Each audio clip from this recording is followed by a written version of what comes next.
Hola, ¿cómo están? Me llamo Uriel Bermúdez y sean bienvenidos una vez más a esta sección llamada ¿Qué pensaba? Una sección donde observamos y analizamos detenidamente todo lo que se esconde detrás del pensamiento de los más grandes mastodontes de la filosofía occidental y global. En el episodio de hoy veremos el pensamiento filosófico del filósofo Immanuel Kant, considerado el precursor del idealismo alemán y uno de los pensadores más influyentes de la filosofía universal. Este video estará dividido en dos partes. Entonces, ¿qué era lo que pensaba Immanuel Kant?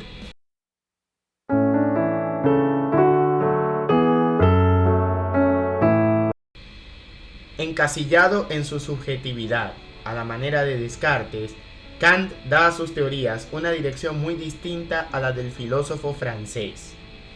Descartes, por ejemplo, se adentra en su yo, pero ha de encontrar el camino para elevarse a Dios, y a un tiempo para dar certidumbre al mundo físico o de la res extensa.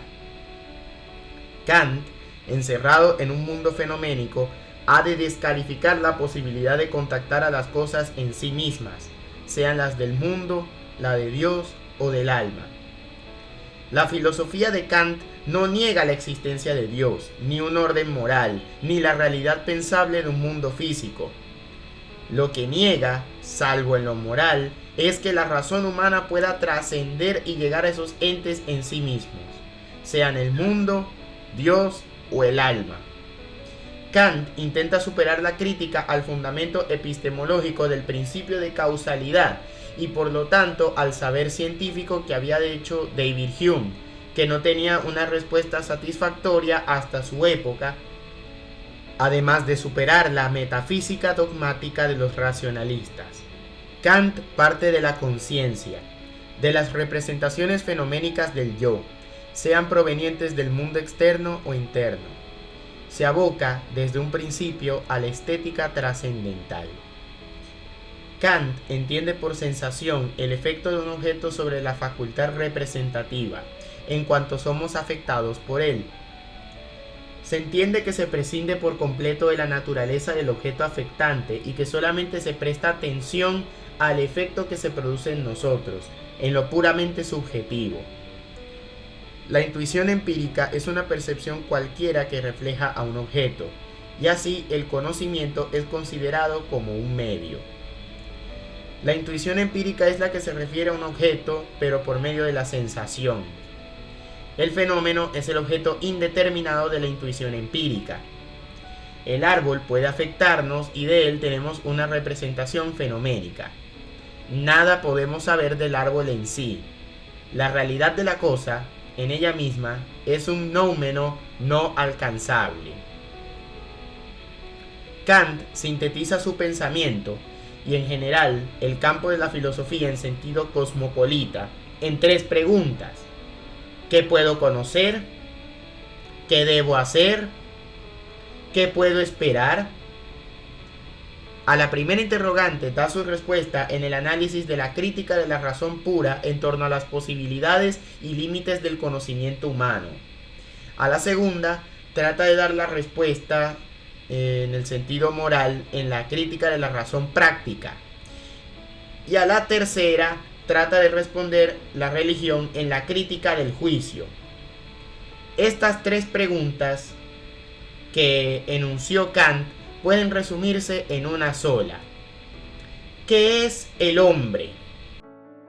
Kant hizo una distinción entre las proposiciones analíticas y las proposiciones sintéticas. La proposición analítica es una proposición cuyo concepto del predicado está contenido en el concepto del sujeto. Por ejemplo, todos los solteros no están casados, o todos los cuerpos ocupan espacio. Y la proposición sintética es una proposición cuyo concepto del predicado no está contenido en el concepto del sujeto. Por ejemplo, todos los solteros están solos o todos los cuerpos tienen peso. Una proposición analítica es verdadera por la naturaleza del significado de las palabras en la oración.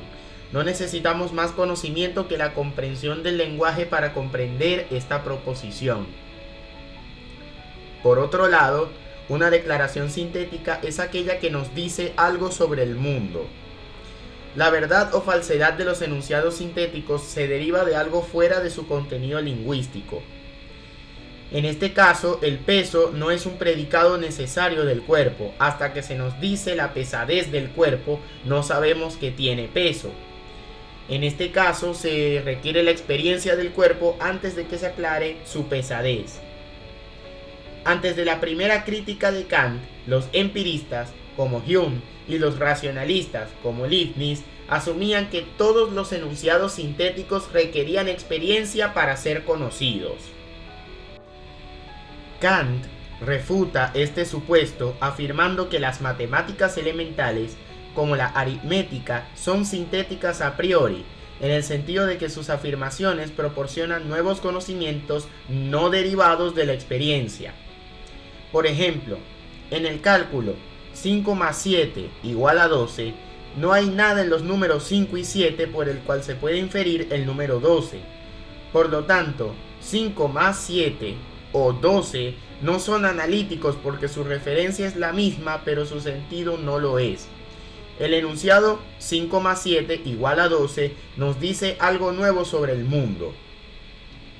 Es evidente por sí mismo e innegablemente a priori, pero al mismo tiempo es sintético. Así, Kant argumentó que una proposición puede ser sintética y a priori. Esto se convierte en parte de su argumento general a favor del idealismo trascendental. Es decir, sostiene que la posibilidad de la experiencia depende de ciertas condiciones necesarias que él llama formas a priori, y que estas condiciones estructuran y son verdaderas del mundo de la experiencia. Parte de la crítica de la razón pura, que estudia la razón para comprender su funcionamiento y estructura. Recibe el nombre de dialéctica porque trata también los argumentos dialécticos generados por el uso puro de la razón en su afán por captar lo incondicionado, uso hiperfísico, dice Kant. La dialéctica trascendental contiene un libro primero, denominado Los conceptos de la razón pura, donde establece el sistema de las ideas trascendentales y los tres conceptos puros de la razón, siendo estos el alma, el mundo y Dios.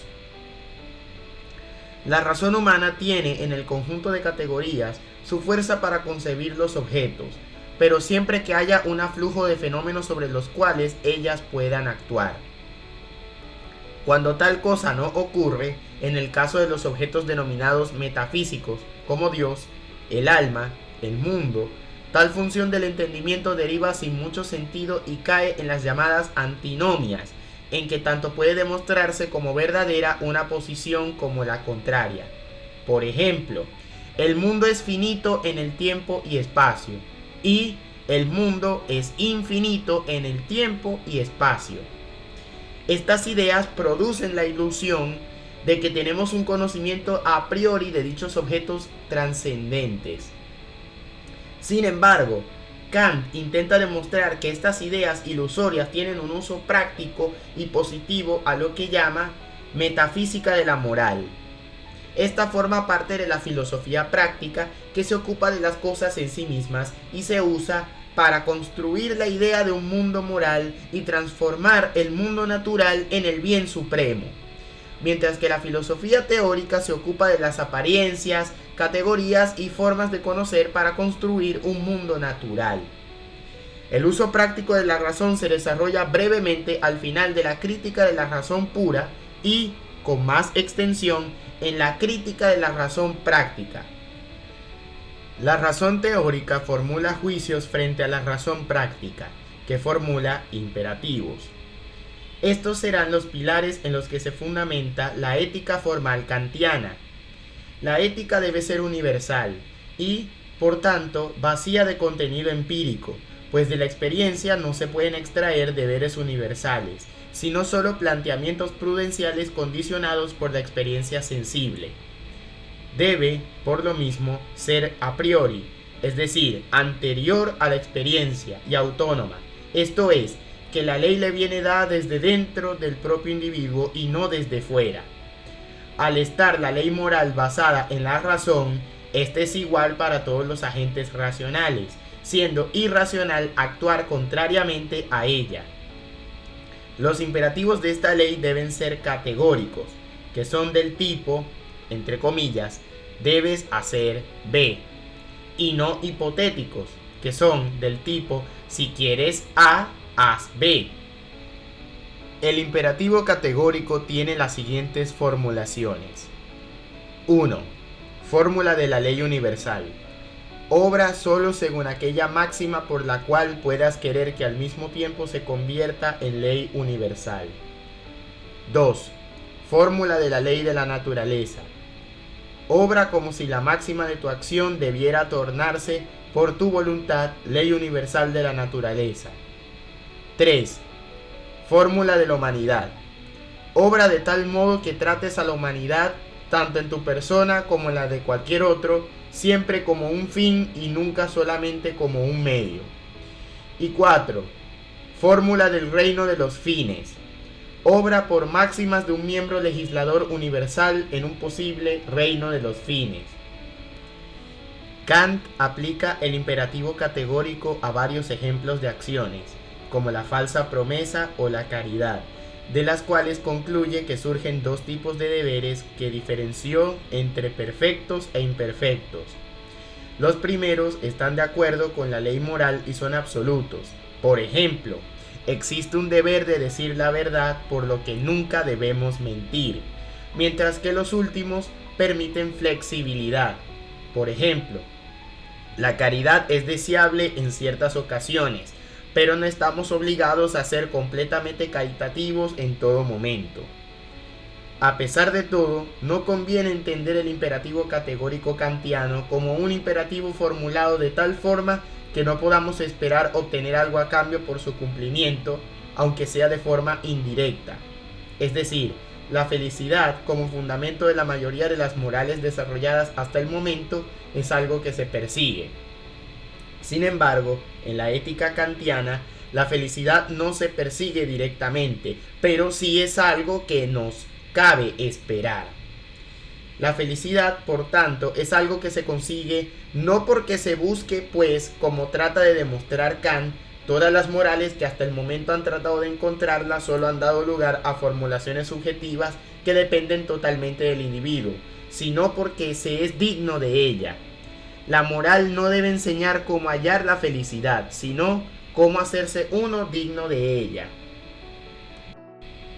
Si el video te gustó, no te olvides de darle un me gusta y compártelo con cualquier persona que consideres le interese esta temática. Suscríbete al canal y activa las notificaciones dándole a la campanita si quieres ver más videos de este estilo. También no te olvides de seguirme en mis redes sociales que están abajo en la caja de descripción. Sin nada más que decir, se despide este humilde servidor, Uriel Bermúdez, y nos vemos en la segunda parte de ¿Qué pensaba Immanuel Kant?